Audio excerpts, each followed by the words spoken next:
Okay, and thank you for all those who participated in the quiz. I was slightly disappointed in the numbers that actually took this quiz. As of this recording I'm making now, I only count about 10 people who have actually took the quiz. Hopefully, I'll be doing more quizzes. Hopefully, I can get more people to participate in future quizzes. So this video is going to be the answers to the quiz number 1, which I thought had a good mix of both easy and hard questions. And let's go over them one by one. Alright, question number 1, what does the keyword haunt mean? Actually, before we even get started with this, I want to explain that I made a mistake with this question. Haunt is not a keyword. It is an ability word. And nobody called me out on it. I was expecting someone to. I realized I made a mistake about an hour after I uploaded a video. I realized my mistake in calling haunt a keyword, and I figured, well, I would correct myself with an annotation in a video. But then I decided, well, I'm gonna see if anybody calls me out on it, and I was gonna give them some sort of kudos or something for pointing it out, but no one did. But at any rate, what does the keyword, actually the ability word haunt mean? It's the answer is B. It signifies an ability that happens twice. That was a pretty easy one. I don't think anybody got that one wrong. Question number 2. Which of the following magic terms is now obsolete? The answer is A. Poly. This was a tougher question. Turns out, back when the first Magic set came out, artifacts had 3 different types. You had poly, you had mono, and you had continuous, I believe was a third kind. And basically what that meant was mono was an ability you can only use once. Poly you can use as many times as you want. And continuous, it was always in effect. And we don't use those terms now because mono was meant that the card could only use its ability once, and usually that meant tap to pay for an ability, and that was it. But now we've got cards printed that allow you to untap cards, untap artifacts and things like that, and a spell, or an artifact rather, with the term mono written on it would be false, because you actually can use it more than once. So now, from now on, those terms mono and poly are just completely obsolete. Number 3, complete the sentence. If a token creature is in a zone other than the in-play zone, then it ceases to exist.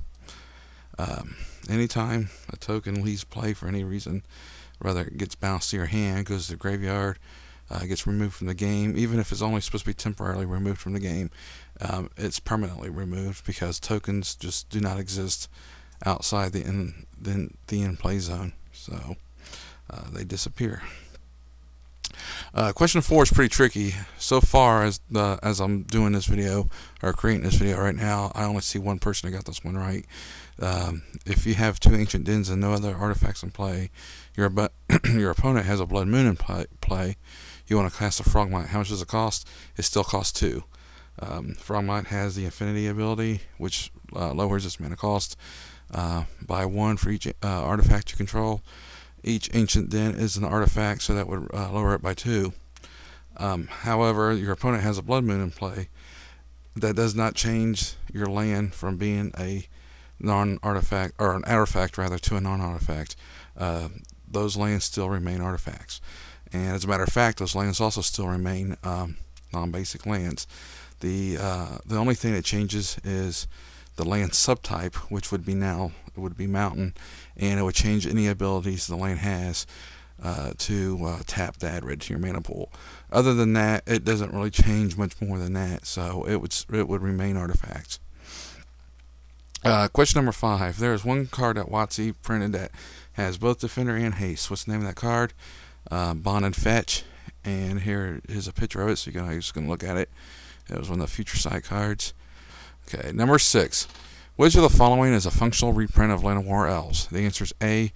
Fyndhorn Elves, and I hope I'm pronouncing that right. A functional reprint basically means that the card's name, or actually the card has been reprinted, but it's been given a new name. So you have Llanowar Elves and these Fenhorn Elves, which do the exact same thing. They're both elves. The creature type is elves. They're both 1/1.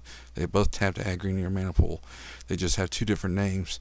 And I'm assuming the purpose of them doing that is to give players a chance to put 8 copies of the same spell in their deck instead of just 4. Using, under the current rules of Magic, you can only have 4 copies of one spell in your deck.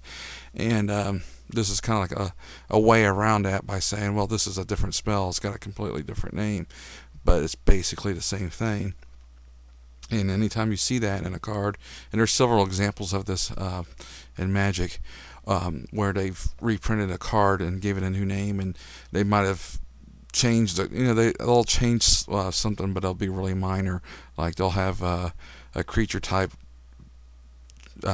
change or something like that, but basically the creature functions as the card it's reprint, being a functional reprint of.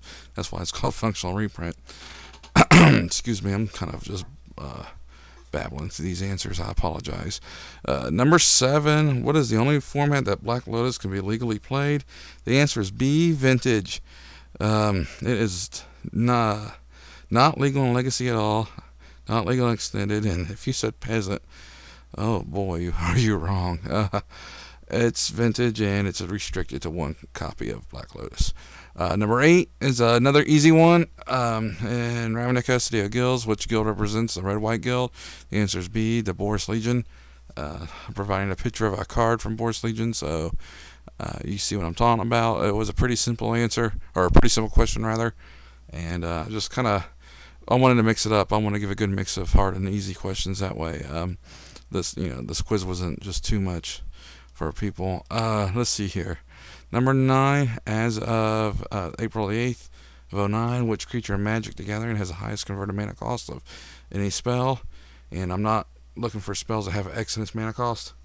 The answer is B, Draco. And if you get a chance here to look at Draco, he's cost a whopping 16 mana to cast. So, so far he's the most expensive creature, or most expensive spell in Magic. And number 10, we're going back to another easy question here, especially since it deals with current cards. Which Planeswalker does this ability belong to? Remove 2 loyalty counters, gain control of target creature until end of turn, untap that creature, it gains haste at the end of turn. The answer is D, Sarkhan Vol, and I hope I'm pronouncing that one right as well. Yeah, that was pretty easy as one as well. I just wanted to, like I said, mix it up a bit. Anyways, I am going to be doing a follow-up video, quiz number 2. The quiz number 2 is going to be slightly harder, and I've also put together a quiz number 3, which is really hard. I think there's only one easy question in that whole quiz, which is question number 1. The rest is really hard, but that's quiz 3. We'll get to that eventually. We're going to do quiz 2 next time, and I hope to get that up sometime within the next couple days. So thank you very much for taking a quiz, and we'll see you next time.